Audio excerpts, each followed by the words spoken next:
Hello all my dear students, welcome back to lecture 4 of our chapter 1 that is advertising media।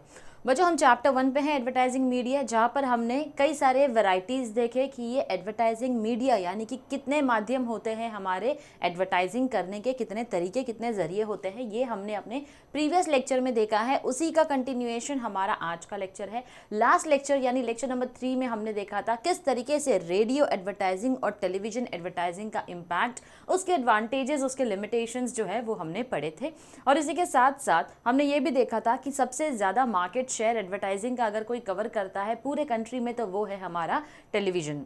लेकिन अभी की अगर हम बात करें तो डेफिनेटली डिजिटल मीडिया ने टेलीविज़न मार्केटिंग, टेलीविज़न एडवर्टाइजिंग को भी क्या कर दिया है, ओवरटेक कर लिया है।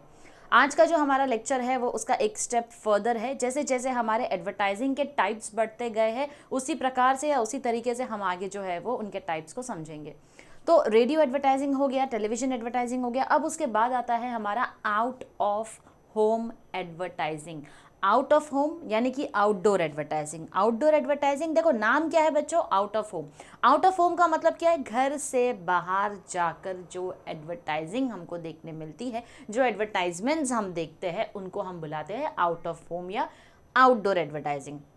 अब क्या होती है ये आउटडोर एडवर्टाइजिंग बच्चों, तो बेसिकली जब आप रास्ते पर निकलते हैं, आपने कहीं पर पोस्टर्स देख लिया, बैनर्स देख लिया, बिलबोर्ड्स देख लिए, होर्डिंग्स देख लिए आपने, या फिर इसके अलावा वॉल पेंटिंग्स देख ली, नियॉन साइंस देख ली, जो भी घर के बाहर है वो हमारा आउटडोर एडवर्टाइजिंग होता है।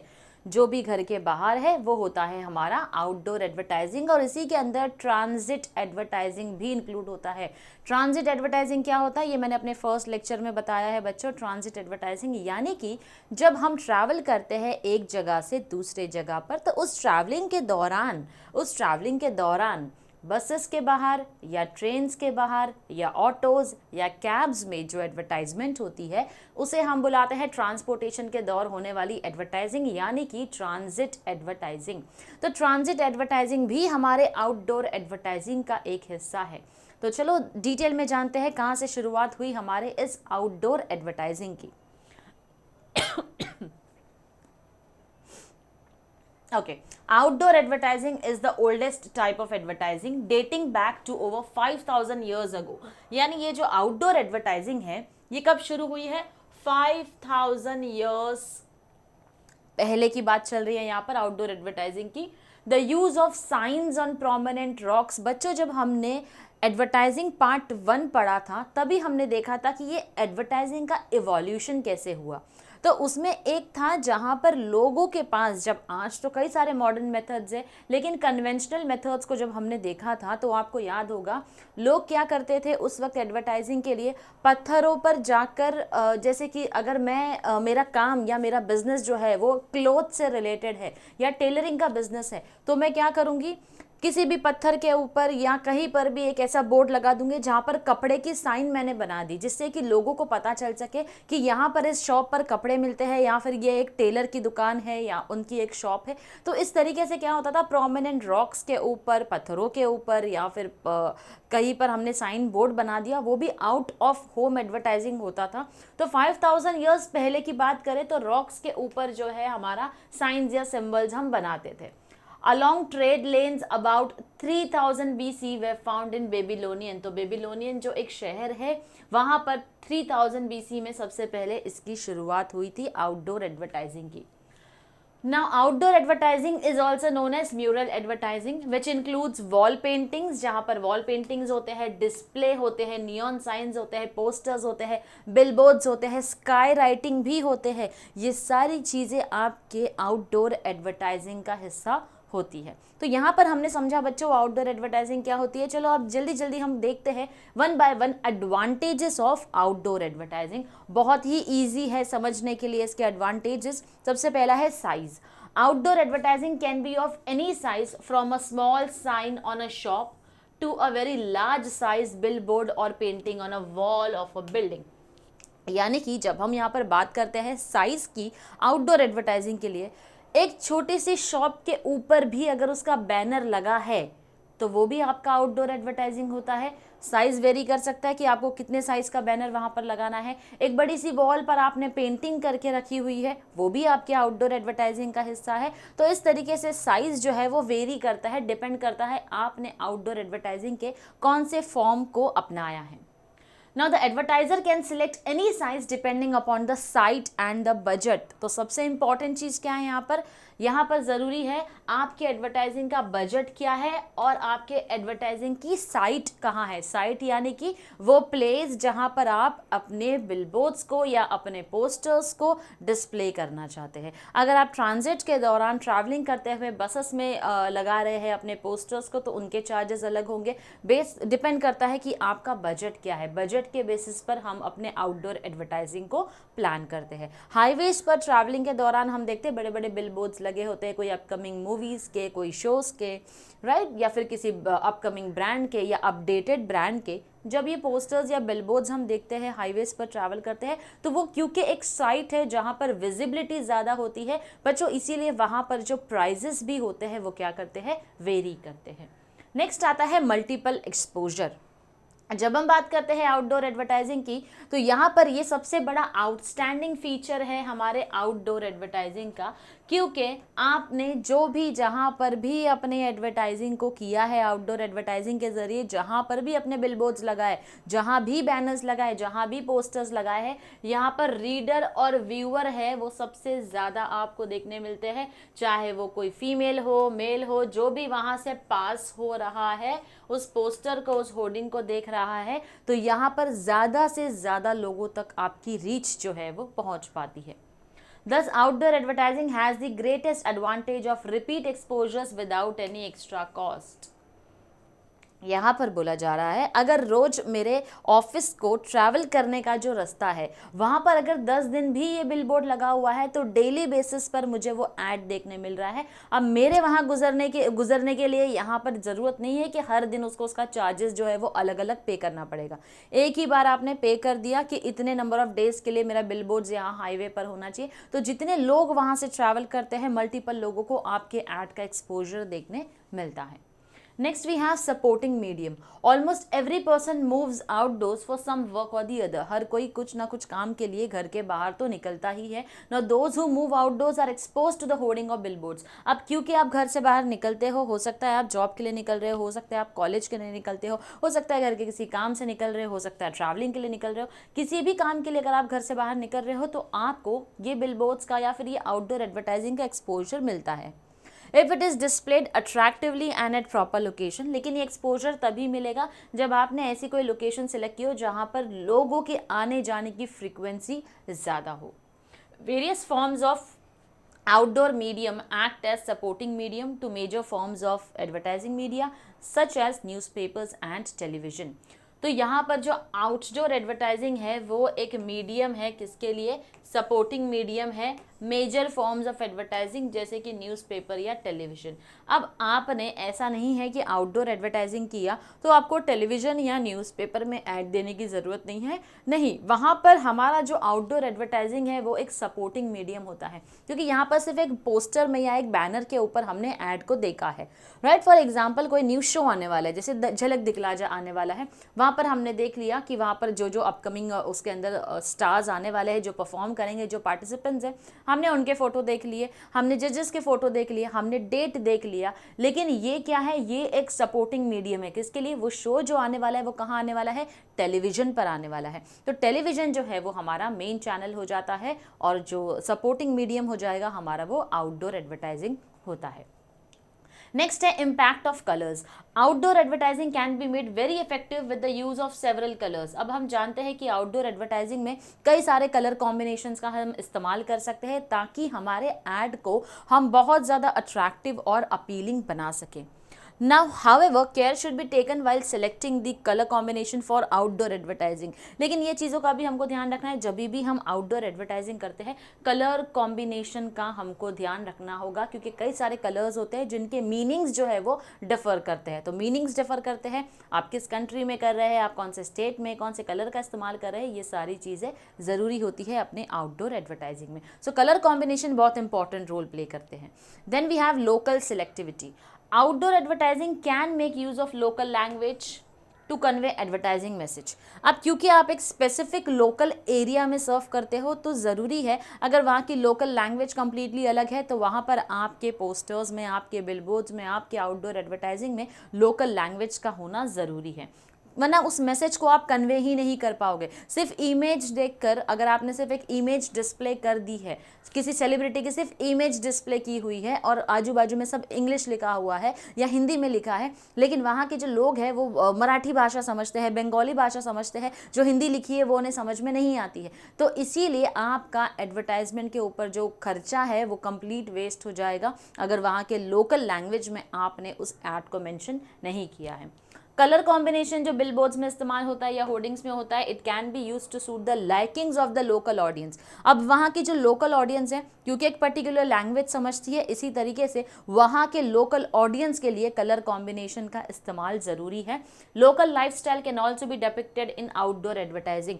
इसी के साथ साथ लोकल लाइफस्टाइल जो है उस एरिया की, आप उसको डिपिक्ट करके यानी कि पिक्चराइज करके अपने एडवर्टाइजिंग के जरिए लोगों तक पहुँचा सकते हैं। इस तरीके से लोकल सिलेक्टिविटी भी हमारा एडवांटेज है। नेक्स्ट आता है हमारा low cost medium. Outdoor advertising is less expensive as compare to print and television media. Print और टेलीविजन मीडिया के कंपैरिजन में आउटडोर एडवर्टाइजिंग जो है वो लो कॉस्ट पे है। In a city like Mumbai, the average monthly rent for a site in posh locality like Marine Drive, a 10x20 inch can cost about 1 lakh or so.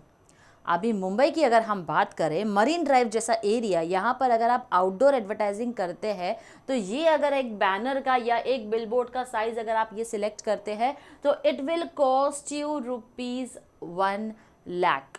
Now it depends the number of days that you want your advertisement to be displayed। तो ये जो है वो आपको cost पे करना पड़ता है अगर आप एक पॉश, एक बहुत अच्छे एरिया में अगर आप अपना एड डिस्प्ले करते हैं थ्रू आउटडोर एडवर्टाइजिंग। नेक्स्ट है मैक्सिमम फ्लेक्सिबिलिटी। आउटडोर एडवर्टाइजिंग में कई सारी फ्लेक्सिबिलिटी हमको देखने मिलती है, बिकॉज यहाँ पर एडवर्टाइजर जो है जब चाहे अपने एडवर्टाइजिंग मैसेज को चेंज कर सकते हैं। तो ये टाइम और सीजनल डिमांड के हिसाब से आपकी एडवर्टाइजिंग जो है वो चलती है। Advertiser can choose the market areas in which he wishes to advertise. अभी एडवर्टाइजर के ऊपर है उसके कौन से पर्टिकुलर लोकलाइट एरिया में उसको जाकर एडवर्टाइज करना है, तो accordingly he can select that particular area. So basically outdoor advertising offers maximum flexibility to the advertiser. Next is suitable for retailers. ये सबसे बेहतरीन मीडियम माना जाता है लोकल रिटेलर्स के लिए, ताकि वो अपने ऑफर्स जो है लोकल सिलेक्टिविटी यानी कि उस पर्टिकुलर लोकलाइट एरिया के लिए अपने प्रोडक्ट एंड सर्विसेज का प्रमोशन कर सकें। Message can reach to the right target audience in the particular locality. अगर मुझे सिर्फ और सिर्फ मुंबई के ही लोगों के लिए एडवर्टाइजिंग करनी है तो इस पर्टिकुलर एरिया में ही मैं अपना प्रमोशन, अपने होर्डिंग्स, अपने बिलबोर्ड्स या आउटडोर एडवर्टाइजिंग के जरिए अपनी लोकल ऑडियंस तक पहुंचने की कोशिश करूंगी। Next is longer life. Outdoor advertising enjoys a longer life as compared to newspaper and television ads. Billboard में enjoy life of a month और इवन मोर, यानी कि आउटडोर एडवर्टाइजिंग की जो लाइफ होती है compare to your television ads, compare to your newspaper, तो सबसे कम ड्यूरेशन में रहता है, क्योंकि आज हमने पढ़ लिया, कल हम उस न्यूज़पेपर को पढ़ने वाले नहीं हैं। मैगजीन की लाइफ न्यूज़पेपर के कंपैरिजन में ज़्यादा होती है। रेडियो एड्स, टेलीविजन एड्स, इनकी लाइफ जो है वो कंपैरेटिवली काफ़ी शॉर्ट होती है, unless and until repetitive ads आपके सामने आए। वही बात करते हैं आउटडोर एडवर्टाइजिंग की, तो आउटडोर एडवर्टाइजिंग जैसे कि जो बिलबोर्ड्स होते हैं, आप कुछ मंथ तक भी उसको डिस्प्ले कर सकते हो। 1 month या 1.5 month वो आपको डिस्प्ले वहाँ पर देखने मिलता है, या अनलेस एंड अनटिल जब तक आपका सेल ऑफर चल रहा है तब तक वो आपको डिस्प्ले पे देखने मिलता है। As long as the same message remains, the life of outdoor medium is extended to a number of days or even a couple of months। अगर आपका मैसेज कांस्टेंट है कुछ दिनों के लिए, फॉर एग्जांपल जैसे कि अभी दिसंबर में क्रिसमस का वक्त आने वाला है, तो अगर क्रिसमस में कोई सेल ऑफर करता है कोई भी रिटेलर, तो वो आपको कम से कम मंथ प्रायर जो है वो क्या करेगा, इन्फॉर्म करेगा। अगर सेल है 25 दिसंबर से लेकर 31 दिसंबर तक या 30 दिसंबर तक अगर आपको ऑफर करता है, या न्यू ईयर तक उनका कोई ऑफर चल रहा है 1 जनवरी तक, तो यहाँ पर क्या होता है बच्चों, यहाँ पर क्या करते हैं, ऑलरेडी नवंबर से वो पोस्टर, बैनर आउटडोर एडवर्टाइजिंग के जरिए डिस्प्ले करना शुरू करते हैं, ताकि बार बार वो ऑडियंसेस के लिए एक रिमाइंडर रहे। और जैसे 1 जन हो गया, आपका ऑफर खत्म हो जाता है, उसके बाद उन बिलबोर्ड्स को हटा देते हैं। इसीलिए आउटडोर एडवर्टाइजिंग की लाइफ जो है वो लॉन्ग होती है। लास्ट में हमको आउटडोर एडवर्टाइजिंग का एडवांटेज बोलता है that it is a reminder advertising. जैसे मैंने आपको बोला, क्योंकि इसका एक्सपोजर ज़्यादा टाइम के लिए होता है, इसकी लाइफ जो है वो लॉन्गर ड्यूरेशन में रहती है, 1 मंथ हो सकता है, कपल ऑफ डेज हो सकता है, वीक हो सकता है, फोर्टनाइट हो सकता है, यानी 15 डेज के टाइम पीरियड में हो सकता है। इसीलिए ये एक बार बार रिमाइंडर का काम करता है, किसके लिए, जो फ्रीक्वेंटली वहाँ पर ट्रैवल करके उस एड को डेली बेसिस पर देखते हैं। That is how it acts as a reminder advertising.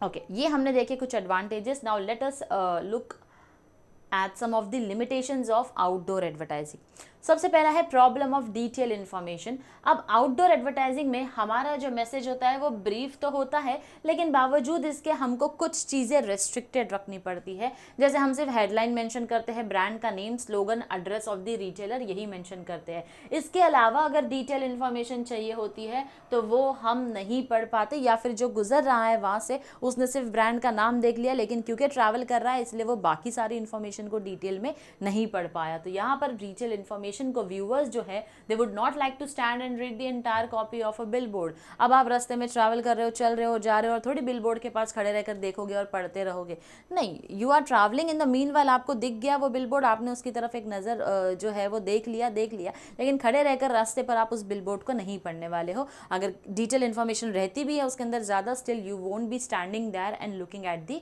Information that has been given on those billboards या hoardings. Next is problem of clutter. अब clutter. Outdoor advertising faces the problem of clutter, and outdoor ad of one product or brand is often surrounded by a number of other ads, especially at the railway platform or at bus stands. There are a number of other distractions, and as such they might block the attention of the people towards the outdoor ad. Okay, जब हम बात करते हैं clutters की तो basically एक साथ जब काफ़ी सारी चीज़ें मेस्ड अप हो जाती है। आउटडोर एडवर्टाइजिंग में भी बच्चों सेम होता है। समझ लीजिए आप रेलवे स्टेशन पर है तो आपको वहाँ पर सिर्फ और सिर्फ एक ऐड देखने नहीं मिलेगी, कई सारे बिलबोर्ड्स होते हैं, कई सारे होर्डिंग्स होते हैं जो आपको देखने मिलते हैं। अब इन सारे अपने होर्डिंग्स को, अपने बिलबोर्ड्स को देखकर माइंड में कन्फ्यूजन क्रिएट होता है कि हमको कौन सी चीज़ हमने देखी थी, क्या इन्फॉर्मेशन वहाँ हमारे काम की थी। इसके अलावा भी आपकी तो ट्रेन आने वाली है, तो आपका आधे से ज़्यादा जो ध्यान होगा, अटेंशन होगा, वो ट्रेन के टाइमिंग के ऊपर होगा, जिसकी वजह से हो सकता है, चांसेस है कि आप उस ऐड को इम्पोर्टेंस कम देंगे। Next is environmental hazards. Billboards must be constantly maintained because of environmental hazards. Paintings suffer from wear and tear due to rains, wind, sun, etc. Also, others may stick handbills onto the main billboard. अब यहाँ पर क्या होता है, environmental hazards यानी कि environment के लिए भी थोड़ा सा डेंजरस होता है, क्योंकि कई बार अगर ये होर्डिंग्स जो है वो भीग जाते हैं तो कलर्स के फेड होने के चांसेस हो जाते हैं बारिश की वजह से। और कहीं ना कहीं ये एक रीज़न भी होता है कि कुछ बिलबोर्ड्स के ऊपर लोग क्या करते हैं, हैंडबिल्स लगाने शुरू कर देते हैं, तो that will just be a wastage of your advertisement. Next is problem of audience selectivity. It offers limited audience selectivity even though certain market areas in a particular locality may be pinpointed, but still outdoor acts as a mass medium as compared to certain specialty magazines where there is a good deal of particular audience selectivity. अब यहाँ पर audience भी जो है ना वो limited होती है। एक local area में जा रहे हो, ज़रूरी नहीं है जितने लोग वहाँ से गुजर रहे हैं, देख रहे हैं, तो वो वहाँ के लोकलाइट ही हो। अब सिर्फ आप सर्व किसको कर रहे हो, सिर्फ एक लोकल एरिया में सर्व कर रहे हो, उसके बाहर आपकी रीच जो है वो नहीं जाती है। Next is problem of measuring response. It is often difficult to measure the response of the audience regarding outdoor advertising. However, if a local retailer advertises for discount sale during a particular period of time on a billboard, then he may be able to measure the response generated by that advertisement. अब यहाँ पर जो हमारा and result क्या होता है जब हम एडवर्टाइजिंग करते हैं, सिंपल है। हमने ऐड अपना शो किया, किसी भी मीडियम्स के ज़रिए हमने अपना ऐड डिस्प्ले किया, हमको उससे कितना रिस्पांस मिलता है, उसी के बेसिस पर हम अपना नेक्स्ट ईयर का ऐड बजट भी तो बनाते हैं कि चलो टेलीविज़न से सबसे ज़्यादा हमारे पास ऑडियंसेस देखती है और हमारे प्रोडक्ट या सर्विसेज को खरीदती है, तो टेलीविज़न की वजह से हमारा क्या हो जाता है, एडवर्टाइजिंग ज़्यादा बेटर होता है, रेवेन्यू ज़्यादा जनरेट होता है। लेकिन यहाँ पर बिलबोर्ड्स में कितने लोगों ने होर्डिंग्स देखा, कितने लोगों ने आउटडोर एडवर्टाइजिंग देखा और वहाँ से ही हमारे पास टर्नओवर आगे आए हैं, ये चीज़ हमको नहीं पता चलती है। अनलेस एंड अनटिल आपने एक डिस्काउंट सेल जैसी कोई ऑफ़र रखा होगा और आपने उसको डिस्प्ले किया अपने लोकल एरिया में, तो वो देखते हुए लोग जब टर्न अप होते हैं, आपके पास अंदर आते हैं, तो डेफिनेटली आपके उस पोस्टर्स को देखकर, आपके होर्डिंग्स को देखकर आपसे आकर इंक्वायरी करते हैं उसके बारे में, तब आप उसको मेजर कर सकते हो उतने नंबर ऑफ रिस्पॉन्सेज को। लेकिन अगर होर्डिंग्स की बात कर दिए या बिलबोर्ड्स की बात कर लिए, तो हर वक्त पॉसिबल नहीं होता है कि उसके आने वाले रिस्पॉन्स को आप मेजर कर सके। That is the problem with your outdoor advertising. Next is obstructs traffic. Outdoor advertising, especially neon signs during the night, it distracts the drivers. Therefore, in certain European countries, neon signs are not allowed during night hours. Okay. अब यहाँ पर बात करते हैं अगर हम दूसरे countries के बारे में, तो नियॉन साइंस का इस्तेमाल करते हैं अगर, तो नियॉन साइंस को कम्प्लीटली दूसरी कंट्रीज़ ने अलाउ नहीं किया है, डिसअलाउ किया है। क्यों? क्योंकि इसकी वजह से जो ट्रैवल करते हैं लोग, ड्राइवर्स हैं, उनके आंखों पे रिफ्लेक्शन आता है, चांसेस है एक्सीडेंट्स के। तो कहीं ना कहीं ऐसे किसी हज़ार्ड्स को बचाने के लिए क्या किया जाता है, ऐसे आउटडोर एडवर्टाइजिंग को फिजिबल नहीं माना जाता है। Problem of quality, layout, color combination may not be up to the mark, and this may not attract the attention of the target audience and at times may create poor impression on the minds of the target audience.